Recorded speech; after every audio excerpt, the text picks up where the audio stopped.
নবীজি সাল্লাল্লাহু আলাইহি ওয়াসাল্লাম বলেছেন, লিল মুমিনি আলাল মুমিনি সিত্তু খিসাল ইয়াউযু ইযা মাতা ওয়া ইয়াশহাদুহু ইযা মাতা ওয়া ইউজিবুহু ইযা দাআ ওয়া ইউসাল্লিমু আলাইহি ইযা লাকিয়া ওয়া ইউসাম্মিতুহু ইযা আতিসা وينصح له إذا شهد أو غاب।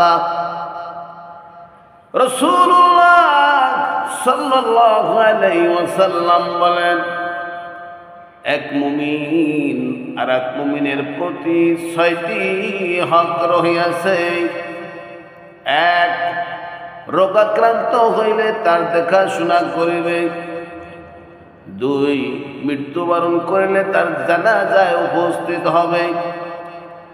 ৩, এক মুসলমান আর এক মুসলমানকে দাওয়াত করলে তার দাওয়াত কবুল করিবে।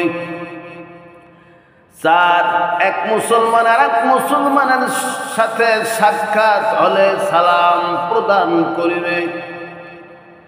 ৫, কোন মুসলমান যদি হাসি দেয় হাসির উত্তরে আর হামুকাল্লাহ বলিবে। ৬, এক মুসলমান আর এক মুসলমানের সামনে এবং পিছনে সকল সময় তার কল্যাণ কামনা করিবে। আমার ভাইয়েরা, আমার বন্ধুরা, ৬ নাম্বার যে কথাটা রাসূলুল্লাহ সাল্লাল্লাহু আলাইহি ওয়াসাল্লাম বলেছেন, এক মুসলমান আর এক মুসলমানের সামনে এবং পিছনে সকল সময় কল্যাণ কামনা করিবে।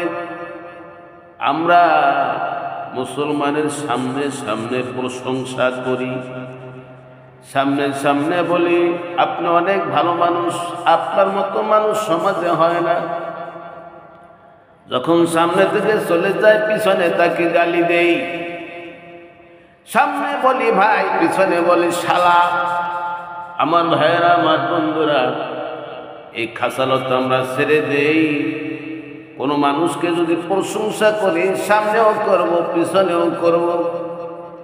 আমার ভাইয়েরা, আমার বন্ধুরা, হাদিসের উপর আমল করার চেষ্টা করি।